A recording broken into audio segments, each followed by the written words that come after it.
president of Crime Prevention Research Center. And you can go to crimeresearch.org, crimeresearch.org for true information, real facts. John Lott, this must weigh you down over a period of time when we have these horrific mass murders under Democrat and Republican presidents. The response always seems to be the same. Republicans are to blame. The NRA is to blame. Now Fox News is to blame. Trump is a racist. And what we need is less guns, less Second Amendment, more government, and more political involvement. What do you say now to people who say we need to ban assault weapons? First of all, what is there such a thing as is a baseball bat an assault weapon? Right. Well, thanks for having me on, Mark. I think you're getting into an important point there. It's pretty arbitrary. This is kind of a made-up term about, 40 years ago, 35 years ago. Yeah, and basically the key, people talk about military style. Well, the key word there is really style. They're banning guns based on how they look rather than how they function.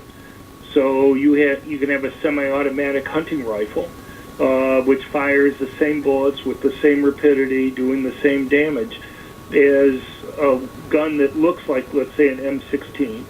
But it's not a weapon that militaries around the world would use. The inside guts of it, what civilians have, is exactly the same as any small caliber semi-automatic hunting rifle. Most guns in the United States, the vast majority of them that people own, are semi-automatic guns. And, you have some Democrats starting to talk about banning all semi-automatic guns. At least one could say that's a more logical thing in terms of it having an effect. I don't think it would have the effect that they think it will. But, to go and ban some guns based on their look when there are other guns that function exactly the same way, what do you expect? In fact, if you look at the original assault weapons ban, what Senator Feinstein and her staff did was they got a hold of catalogs of guns and flipped through the pages and essentially marked off a list of names of different guns based on how they look, rather than, seeming to understand at all whether they functioned any differently from the guns that they didn't collect the names for. Lots of references, John Locke, to the assault gun ban that was in it, I guess, in 2004, and that apparently reduced murders, they say. Now that it's been removed, murders have spiked. What statistical information, actual factual information, do you have on this? Right. Well, it's not just me. There are lots of academics that have looked at this. Even people that were paid for by the Clinton administration couldn't find any beneficial impact from this law. And it's, you can look at the crime rates after the ban was removed, and you have two different states. You have those that had their own state laws, and you had those where the law changed when the federal law sunset. And you would think, if they're right, you should have seen an increase in murder or crime in the states where it was being relaxed relative to the other states which weren't changing their rules. And in fact, you saw the opposite. There was some small drop that you saw in the states where the assault weapons ban was being ended versus the ones where it continued. You've been hearing now, John Lott, as we all have, about the red flag proposal, which is basically, well, what is it? You tell me what you think it is. Right. Well, first of all, I'll tell you what it's not. A lot of people, even the president, when he was talking about these things on Monday, we're talking about mental health. The red flag laws, virtually none of them have nothing to do with mental health, really. In fact, there are 17 states that have this law now. Only one of them even mentions the term mental health in it. The basic notion is they're trying to predict whether somebody will commit a crime or harm themselves. And, I suppose the best way I could describe it is, think of the old Tom Cruise movie, Minority Report. It's where they're having future crime division trying to predict crime. Only at least Tom Cruise had psychics to try to go and help him out. I was involved for a while with the State Uniform Law Commission, which was tasked with thinking about putting together a model red flag law for states to adopt. And we had people come in who were running those programs in the states that had them. And it was kind of scary to some extent. I mean, they would talk about what they would look for and try to decide whether or not somebody would commit a crime. So they'd say, well, they'd look at their past criminal record. They'd look at the age. Young people would be more likely to commit crime than older people. Men would be more likely to commit crime than women. Nobody mentioned race in there. I listening to this stuff, and I'm thinking, well, maybe we should add an amendment to these bills that would say they shall not be used to discriminate on the basis of race, age, or gender. But, you already have all the laws on the books to do what people talk about saying. So the states have what's called a Baker Act. If you think that somebody may be mentally troubled and may harm themselves or somebody else, you can very quickly have a 72-hour psychiatric hold on them to have them evaluated. And there's a relatively low standard. You would understand this is just a reasonableness standard, which is not much more than a hunch that there could be a problem that's there. What they want to try to do with the red flag laws is to get rid of some of the restrictions that exist with regard to something like the Baker Act. So the Baker Act, you have psychiatric experts evaluate the person and make a decision. Well, in red flag laws, there are no psychiatric experts that are involved there.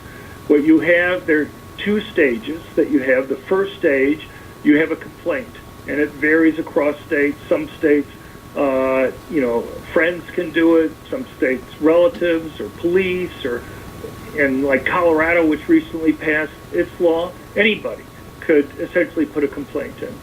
And the first stage involves the judge looking at basically a piece of paper that summarizes the complaint that's there, and without any witnesses. In other words, like the FISA court, without the secrecy. Yeah, right. In other words, it's kind of a one-way court. Go ahead. Right. And then for a period of 2 weeks to a month, depending upon what state, they'll go in, maybe it's 5 a.m. in the morning or something, and take away somebody's guns. And then they are required to have a hearing either within 2 weeks or 3 weeks or a month. And at that point, then they'll have, kind of a normal hearing. The problem, even at that stage, is that there's no legal representation automatically provided to the person who's in trouble here. The prosecutors essentially act as lawyers for the person making the complaint. And about a third of these cases are overturned at that point. But even in the remaining two-thirds, all right, in a large portion, they don't have any legal representation. What is meant by the we want more extensive background checks? I mean, I have 5 weapons. Every time at an FBI background check, what are they talking about exactly? I'm not sure. Okay, what they're talking about is background checks on the private transfers of guns. So they're saying, if you and I met and I sold you a gun, if there's a background check on the private transfers, we'd have to go to a licensed dealer, have them do a background check. So if we were in Washington, D.C. and transferred it, I'd have to pay $125 to the licensed dealer, and he would do the NICS background check at that point. Tell me, how many mass murders have been conducted by people who've purchased weapons that way? There's been none this century. Not Zero. One single one. Right. Zero. And I'm glad you asked that, because Democrats posture, all these things, they're the ones who want to try to do something. Well, the thing is, what good is it if the things they propose have absolutely nothing to do with the attacks? I wish somebody like Jake Tapper, when he's going through the 9 presidential candidates on Sunday, and the first one that they bring up is these background checks on private transfers of guns, he would have asked one of them, well, can you name me one shooting this century that it would have made a difference? And let me ask you this, John Locke. The vast majority of guns, is that how they're purchased? Yeah, the vast majority of guns are purchased through licensed dealers where you have a background check. Right. And so they really haven't come up with solutions, quote unquote, to this. I mean, why is it, do you think? I understand why politicians peddle this stuff, but why is it, do you think, that so many people, were told suburban women, feel more comfortable when Congress gets involved and passes a law? Right. Well, I think there's a reason why the Democrats and the gun control people push these laws, like this background check on private transfers. And I've changed my mind over time on why they're doing it. I've come to the view that they just want to make it costly for people to have guns. So take Washington, D.C. So it costs $125 for me to transfer one gun to you. That may not stop you or I, but the people that I find who benefit the most from owning guns, the people who are most likely to be victims of violent crime, poor blacks who live in high-crime urban areas, that may make a difference. But just to give you an idea of how nutsy this is, let's say I were to sell you 4 guns. You would think I'm selling them all to Mark. It should just be one background check. It's one guy who's getting it. No, what they do in these different states is that each gun has a separate background check. So rather than paying $125... All right, I've got 1 minute. So we have these 2 mass murders. Now we have proposals that people should only be able to buy guns when they're over 21. One was 21, or when they're 21 or over. One was 21 and one was 24. So that wouldn't affect that. Right. Well, it wouldn't affect most of these things. So it wouldn't affect most. The background checks would affect almost none of them. Would affect none. And now they're actually talking. They're out of the closet talking about confiscating weapons. Right. Confiscating weapons. And this is where they were always headed, isn't it, John Long? We have 30 seconds. Well, I mean, they've confiscated weapons in California and Chicago and New York. I mean, this has already happened in parts of the United States that are there. That's one reason why a lot of people are concerned about them using... Right. John Lott, president of Crime Prevention Research Center. Go to crimeresearch.org. This man is an encyclopedia. He's brilliant, and he's wonderful to give us his time. I'm sorry, John, I'm up against it. God bless you. We'll be right back.